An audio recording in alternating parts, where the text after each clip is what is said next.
So, to summarize what we've done here, what we have is a way of dealing with the personification or the anthropomorphication of problems. The things that are everyday quality of life issues for many of us, or they may be isolated incidents from the past that haunt us. These are the things that have a life of their own, that we at times will feel powerless to be able to do anything about, except to simply suffer the torments that these things give us, to maybe sleep it off, drink it off, or whatever coping mechanism people have to be able to basically try and find a peace of mind from the torments that this thing is giving them. So as an everyday normal process, as a quirk of linguistics, we tend to anthropomorphize and personify our own experience and then create a separation from ourselves to the experience. And then because we've dissociated from it, it's in three-dimensional space, and that then comes back and gives us a hard time. And then we enter into a very strange relationship where we learn to live with or hide from or deal with or hate or fight or argue with this thing. Now, what we can do, of course, is we can look into the ancient grimoires of magic and spiritual practices from days of old, and what we can find are practices that were developed where they were already dealing with these things.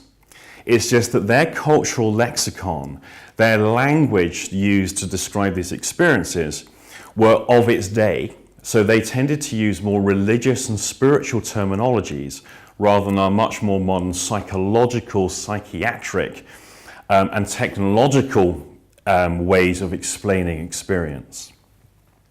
Back then, they saw everything as a battle between good and evil and heaven and hell. Increasingly today, we're seeing psychology and mind much more like a computer, because that reflects our current understanding of technology. We talk about programming the mind and clearing the mind and wiping the mind. All these things that often will come from the use of computer technology. And no doubt in a generation or two, when there's a new technology on the scene, our terminology will change again. So what we have are these simple principles of which you can go away and actually look at get more information about these things. There's lots and lots of books written of varying qualities. In the bibliography section, I will give you some of the recommended reading that I think is more valuable than some of the others. We have the magic circle. This is a space we put around us where it delineates between what is us and what is everything else. It serves as a reminder that we are not the event. How we feel is not the event. There must be a separation occur between the thing and ourselves. It gives us a clear space to work in, so we can then go about the psychological operation that we're going to do. The circle basically is like the circle of protection. It contains us, and at the beginning it's us alone.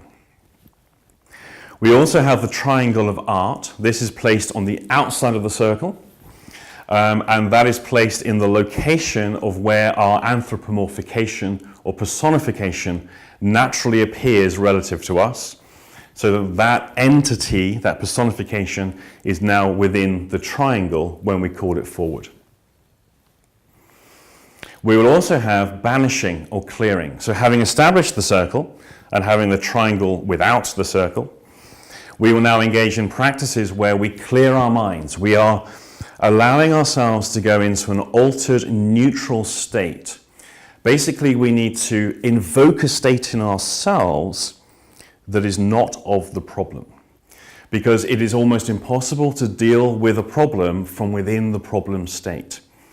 So we could go about doing something like the lesser banishing ritual of the pentagram. We could do that simply as a meditation exercise. We could do it externally for real, as I demonstrated. Or we could do the most simple version, which is simply focus your mind on particular areas and then say stop. Allow your mind to clear and then move on to the next area and so on around the circle. Once we have banished and cleared our circle, which by the way doesn't just happen in a moment, if you haven't successfully banished, don't move on to the next process. Only when you have successfully banished will you then be able to move on. To give you some parallels here, in an order or a lodge where we're doing a group working on a magical process, which may be similar to this or it may be a different application, the banishing rituals may actually take the better part of a morning because we need all members present to be in the appropriate state of mind. So it's not necessarily just going to be a quick, well, we'll just banish, quickly banish and we can get on with the process. No, the banishing is very, very important. So part of the banishing might well be, we need to make sure everyone's in a good state. There may well be a bit of fraternity, a bit of frivolity, a bit of silliness to get people feeling pretty good.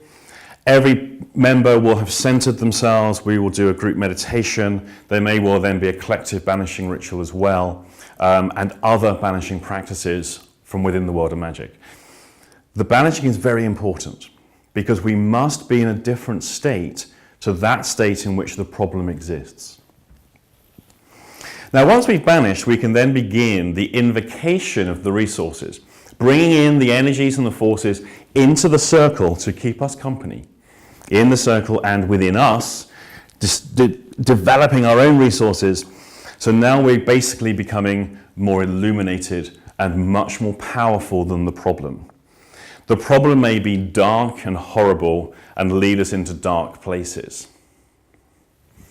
We're going to enter into a state that is so illuminated and so lit, if it were to try and lead us into those dark places again, we go with the light and with all of the allies we bring with us. We're not alone anymore.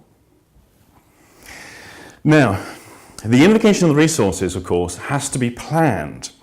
You're going to spend quite a bit of time working out what are the appropriate resources, who are those appropriate beings and entities and concepts that you're going to bring into the circle.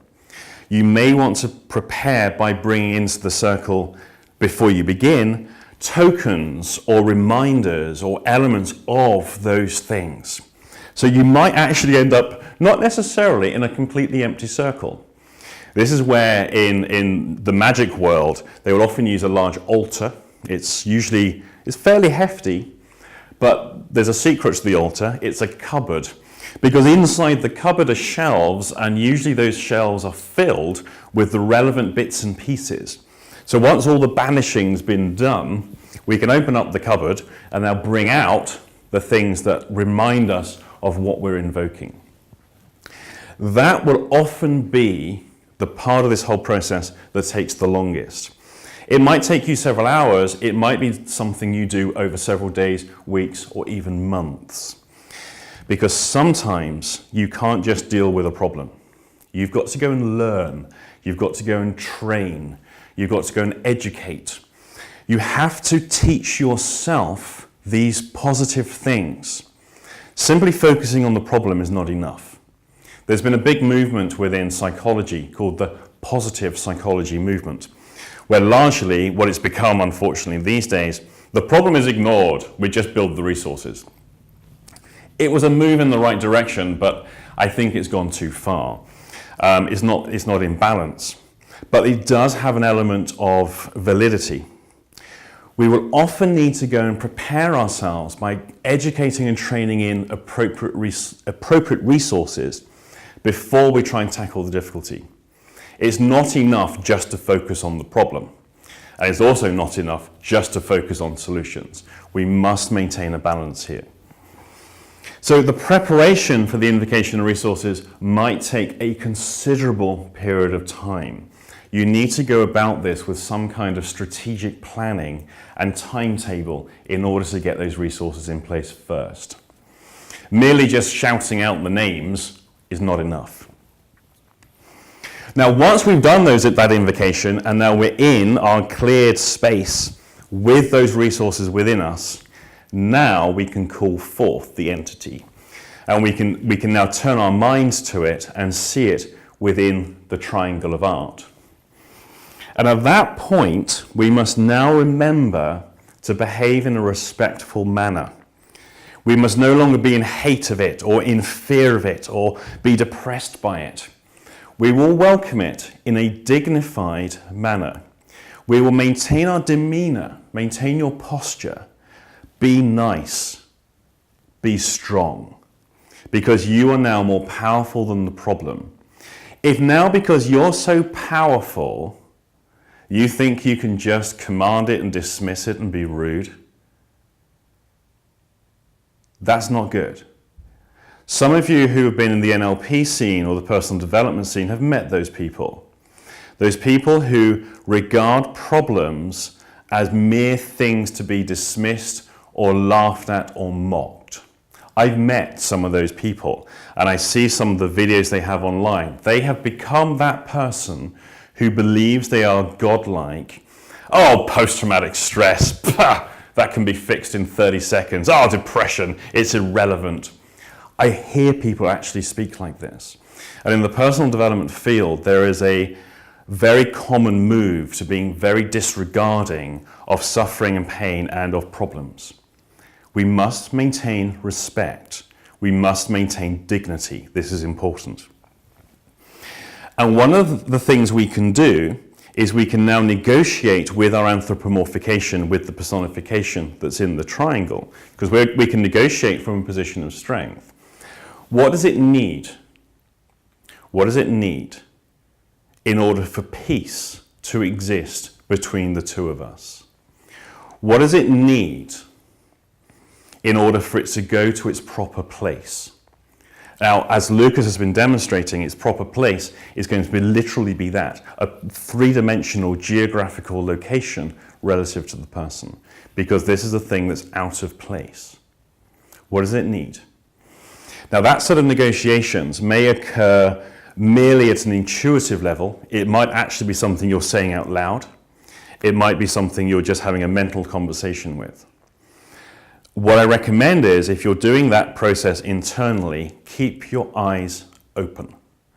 Because we must maintain our circle, even if it's an imaginary circle, we must maintain our invoked beings, so we would have the tokens of those things.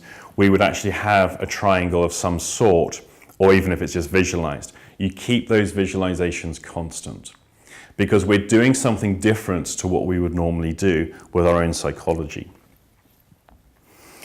Now, once that negotiation has taken place, which, by the way, may not be complete, this is the beginning. It's just a beginning of a process. Don't think you have to get to a complete resolution. One of the axioms of magic is invoke often. Invoke often. This is the resources. And magicians in training will often go through daily invocational practices in order to become very familiar with invoking positive beings, positive role models, positive spirits, entities, God forms, archangels, angels, however you want to refer to these things. Because we're constantly fortifying ourselves in this way. Once we have given license, once we have had our negotiation, we then give license to depart.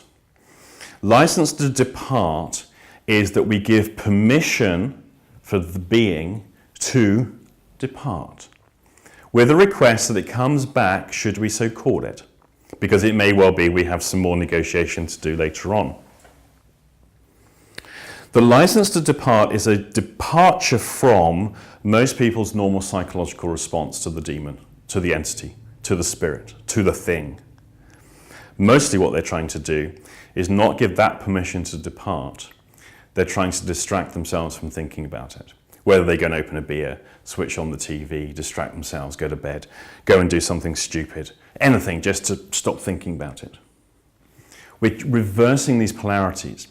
So we've operated from a position of strength, and with dignity and decorum and respect, I now give you license to depart. And I thank you for your service. Only once it has gone are you then able to give thanks to your assorted beings, some of whom may actually exist, who you don't know, might do. You give thanks to them as well, and you can now depart. In the practice of magic, at that point, the banishing ritual that is done here is usually performed. In whatever form was done there, it is then repeated. So whatever you have done previously for the banishing, you would then repeat that practice. There's a movement within the world of magic called chaos magic. And what the chaos magicians did was strip away all the dogma, keep the formulas the same, but basically say, make it what you like. So rather than invoking, say, an archangel, they could invoke the spirit of Mickey Mouse, if that was going to serve their purpose. They didn't restrict themselves to the archetypal spiritual world of the world of magic. What the chaos magicians will say is laughter is the ultimate banishing. And so what you'll see chaos magicians do is at the end of their rituals, once they're satisfied, they all stand around going, ha, ha, ha, ha, ha, but they're trying to get each other to genuinely laugh. A classic thing people might do is they then go and watch a comedy on the TV or a movie, listen to a comedy routine. They might now put on some upbeat dance music and have a good dance. Basically, you're doing something that takes you from this, now again, into an altered state. People with a lot of NLP experience here should begin to notice the concept of what is known as chaining states, where we're deliberately designing one state to move to another state to another state. If you're not familiar with chaining states or neuro-linguistic programming, NLP, this is something you may want to start looking at. I recommend you begin with the works of Richard Bandler and John Grinder. This is a good place to start. As I said before, I'm going to be putting in the bibliography section the recommended books. So that's me, I think. I've summarized. I'd like to thank you all for watching these videos and for being one of our customers, of course. Your service is very appreciated. I thank you. And now I give you license to depart.